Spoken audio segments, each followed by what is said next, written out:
আসসালামু আলাইকুম। যে যেখান থেকে আজকের এই ভিডিও দেখছেন সবাইকে জানাই আন্তরিক শুভেচ্ছা অভিনন্দন। আমি মোহাম্মদ রুকনুদ্দিন ইমন। দর্শক, আমার সামনে দেখতে পাচ্ছেন এটি একটি হাইব্রিড গোল্ডেন রেড পেয়ারা।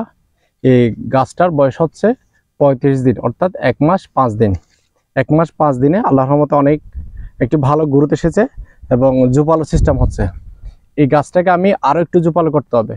তার আগে বলে রাখি, আপনাদের যাদের পেয়ারা বাগান আছে বা যারা পেয়ারা বাগান করতে যাচ্ছেন নতুন, তারা কিন্তু ছোট্ট একটি পরামর্শ দিব, ওইটি চাইলে আপনারা যদি ভালো লাগে অ্যাপ্লাই করতে পারেন। আমি মনে করি আপনারা ভালো একটি রেজাল্ট পাবেন। চলুন মূল কথায়। আমি চাচ্ছি যে এই পেয়ারা গাছটার বয়স যেহেতু 35 দিন, 35 দিনে যে একটি গ্রোথ এসেছে, আপনার জোপালো সিস্টেম হচ্ছে, আমি চাচ্ছি যে এটাকে এইরকম সিস্টেমে একটি জোপালো শেপে নিয়ে আসার জন্য। তাহলে আমার করণীয় হচ্ছে, আমি এখান থেকে কিছু পাতা গুনে গুনে রেখে তার মেন যে একটি আগা আছে ওইটা যদি আমি কেটে দিই, তাহলে দেখবেন আমি নিচে যে ঢালগুলো রাখবো ওই ঢালগুলোর প্রত্যেকটি গোড়া থেকে কিন্তু শাখা প্রশাখা বের হবে। কিভাবে বের হবে আমি আপনাদেরকে এই কাটার মাধ্যমে বলে দিচ্ছি। ধরুন আমি এই ঢালটি দেখুন এখানে কেটে দিচ্ছি। হ্যাঁ, কাটার সময় অবশ্যই লক্ষ্য রাখবেন, যে অংশটি কাটবেন ওই অংশের যে নিচে দুইটা পাতা থাকবে, ওই পাতা থেকে মোটামুটি যখন 1 ইঞ্চি জায়গা উপরে থাকে। কেন থাকবে?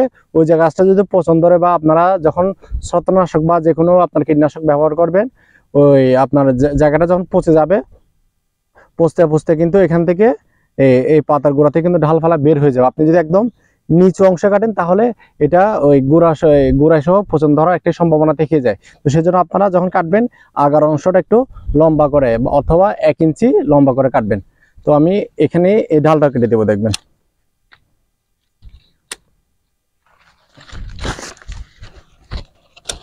এই দেখুন 35 দিনের গাছের এখানে 1টা 2টা 3টা 4টা মেইন ঢাল আছে। ওই ঢাল থেকে আমি 4টাই উপরের আগা যে আছে ওগুলো কেটে দিয়েছি। বাদ বাকি আমি যেই পেয়ারার এই পাতাগুলো রাখছি, ওই পেয়ারার আমি যেহেতু মেন আগা অর্থাৎ মেন রাস্তাটা আমি বন্ধ করে দিয়েছি। যেহেতু আমি মেন রাস্তাটা বন্ধ করে দিচ্ছি, তারা কিন্তু ভিন্ন রাস্তা অবলম্বন করার চেষ্টা করবে। পেয়ারা গাছের শাখা উপশাখাগুলো ভিন্ন রাস্তা বলতে তারা আমি যে এখানে পেয়ারার যে ঢালগুলো রেখেছি, ওই ভিন্ন রাস্তা বলতে আমি আপনাদেরকে বোঝাচ্ছি ওইটাই, যে ঢালগুলো রেখেছি ওই ঢালগুলোর ওই পাতাগুলোর মেন গোড়া থেকে, ওই পাতাগুলোর মেন গোড়া থেকে কিন্তু শাখা প্রশাখাগুলো বের হবে। এটা হচ্ছে একটা ভিন্ন রাস্তা। তো ভিন্ন রাস্তা যখন আপনার তারা অবলম্বন করতে শুরু করবে, আমার এই গাছটি কিন্তু একটি ঝোপালো শেপে অটোমেটিক চলে আসবে। তা আপনারা চাইলে আপনাদের যে পেয়ারা গাছটাকে এভাবে আপনারা ছোট কাল থেকে একটি প্রুনিংয়ের মাধ্যমে সুন্দর একটি শেপের মাধ্যমে শেপ নিয়ে এসে আপনারা কিন্তু ভালো একটি ফলন নিতে পারেন এই ধরনের হাইব্রিড জাতের এই পেয়ারা গাছগুলো থেকে।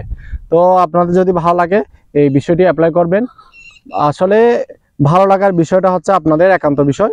এই নিয়ম হচ্ছে কিন্তু পেয়ারা গাছ ছোটকাল থেকে প্রুনিং করে এটাকে একটি জুফালো শেপে সব সময় রাখা, তাহলে দেখবেন ভালো ফলন আসবে, ভালো আপনার একটি ভালো দাম পাবেন ওই আপনার পেয়ারাগুলি বিক্রি করে। তো পেয়ারা গাছের মেন হচ্ছে প্রুনিং। ওই প্রুনিংটা যদি আপনি সঠিক সময় যদি করতে পারেন, পেয়ারা গাছ আপনারা জানেন যাদের পেয়ারা বাগান তারা কিন্তু প্রত্যেক 10 থেকে 15 দিন পর পর কিন্তু পেয়ারা গাছগুলো প্রুনিং করে আগাগুলো ছেটে দেয়। তাহলে আগাগুলো ছাড়ার কারণে এই আরো নতুন যে শাখা পোশাখা বের হয় এগুলো কিন্তু ফুল নিয়ে বের হয়। তো ফুল হলে ওইটা ফলে পরিণত হয়। যাই হোক, আপনারা এই পরামর্শটা অ্যাপ্লাই করবেন, তাহলে আপনারা ভালো একটি ফলন পাবেন। সবাই ভালো থাকবেন। আসসালামু আলাইকুম।